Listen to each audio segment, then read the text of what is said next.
Divorce sucks, but it doesn't have to define you. You're not alone, and you're not powerless, even when everything feels like it's falling apart. Welcome to The Difficult Divorce, a podcast that cuts through the drama and confusion to give you clarity, confidence, and straight-up real talk. Hosted by Molly Rosenblum, family law attorney, fierce advocate, and the one you want in your corner when it all hits the fan. Each week, we'll break down the legal, the emotional, and the unexpected so you can take back control.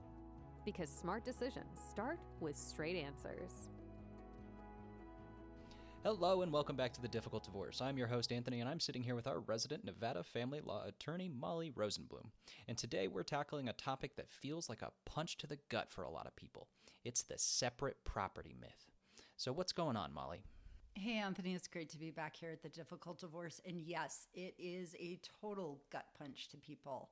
I have had people in my office who are CEOs, business owners, people who've worked in the school district or in a casino for 30 years, and all come in with the same confidence.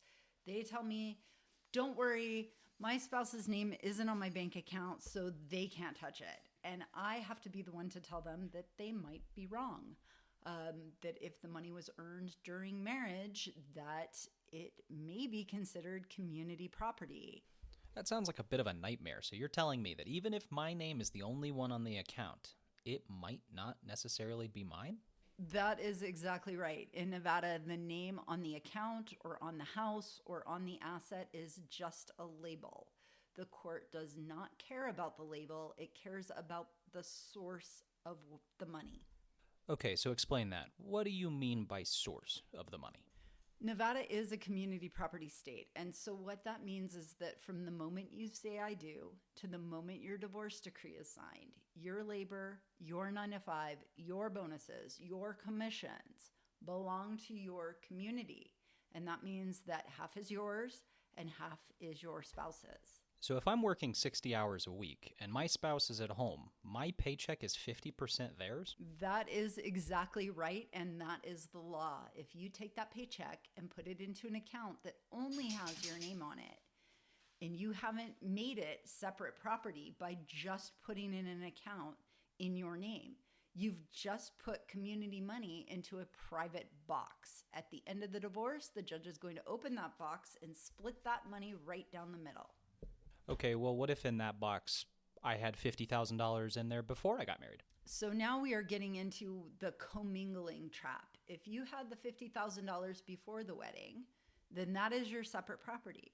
If you keep using that same account to deposit your new paychecks while you're married, you're mixing your separate property or that $50,000 you had before marriage with community money, which is your earnings during the marriage.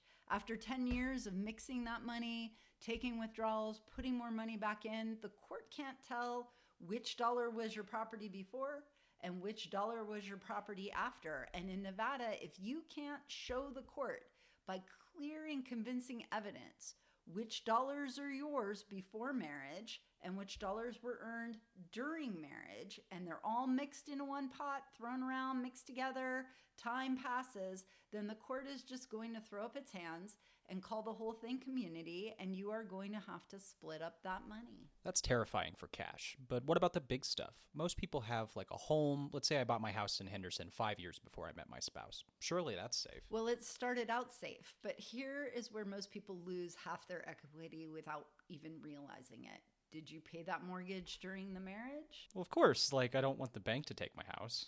Right, but you paid it with your wages, which we just established are community property. So again, the money you earn from work during marriage is community. And every time you made a payment, the community was buying a little more of your house.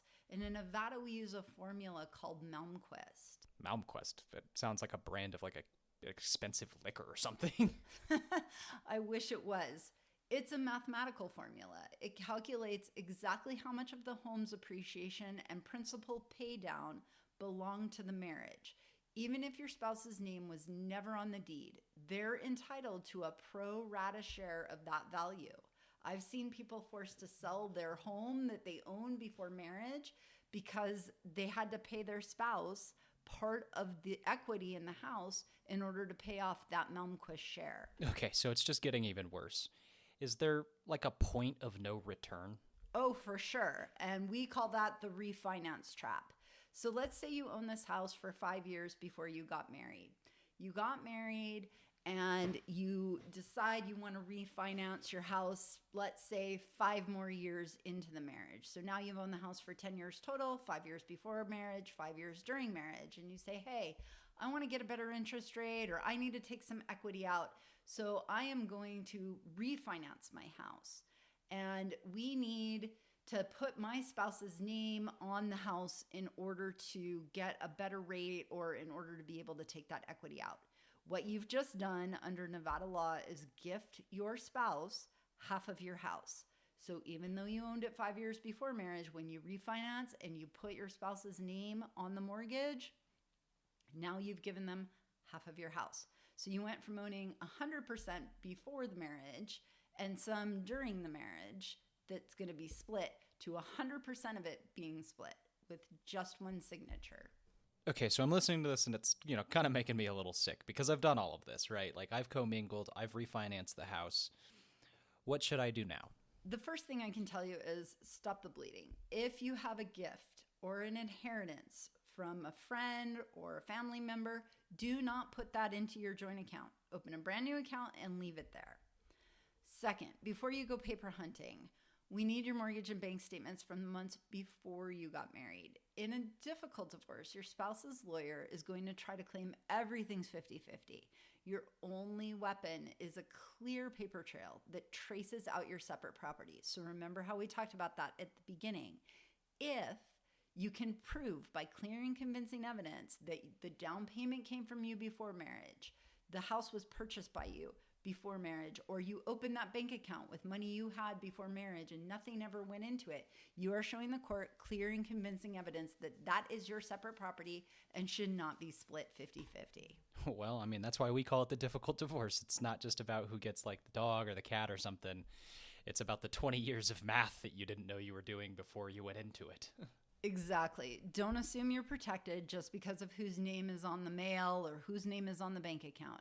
In Nevada, the law is specific, and if you don't know the rules, you're playing a game you've already lost. It's so important to consult with an attorney, not just when you're ready to divorce, but before divorce. Prenuptial agreements can help resolve a lot of these issues and make sure everything is fair. So it's super important to talk to an attorney before you get married, not just when you're ready to get divorced.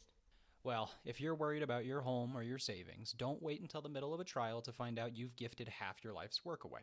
Check our show notes for a link to our Nevada property checklist. And as always, thank you for being here, Molly. Remember to like, subscribe, and share this podcast with somebody you think might need it. Thank you for listening. You've been listening to The Difficult Divorce. Follow, review, and share if this helped cut through the noise.